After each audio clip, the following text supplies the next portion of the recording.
ഈശോയുടെ കൊച്ചു കൂട്ടുകാരെ, നിങ്ങൾക്ക് സുഖമാണല്ലോ അല്ലേ? നിങ്ങളുടെ സ്വന്തം ജേസൻ ചേട്ടനാണേ. ഇന്ന് പറയുന്ന കാര്യമേ എന്താണെന്ന് ചോദിച്ചു കഴിഞ്ഞാൽ, നമ്മൾ പലപ്പോഴും നമ്മുടെ ജീവിതത്തിൽ ആഗ്രഹിക്കാത്ത, ഇഷ്ടമില്ലാത്ത ഒരു കാര്യമുണ്ട്. എന്താണ്? നമ്മൾ ഉപദേശിക്കുന്നത് നമുക്ക് ഇഷ്ടമില്ല അല്ലേ? മോനെ, നീ മിടുക്കനാകണം, നീ അങ്ങനെ ചെയ്യരുത്, ഇങ്ങനെ ചെയ്യരുത് എന്നൊക്കെ നമ്മളോട് വീട്ടിൽ നമ്മുടെ മാതാപിതാക്കളും അധ്യാപകരും ഒക്കെ നമ്മളെ ഓർമ്മപ്പെടുത്താറുണ്ട്.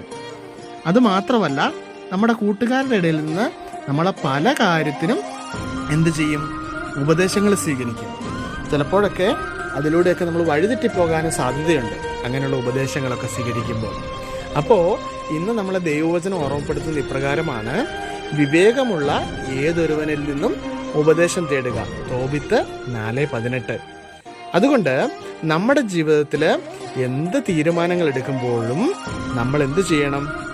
വിവേകമുള്ള ആൾക്കാരെ നമ്മൾ കണ്ടെത്തണം.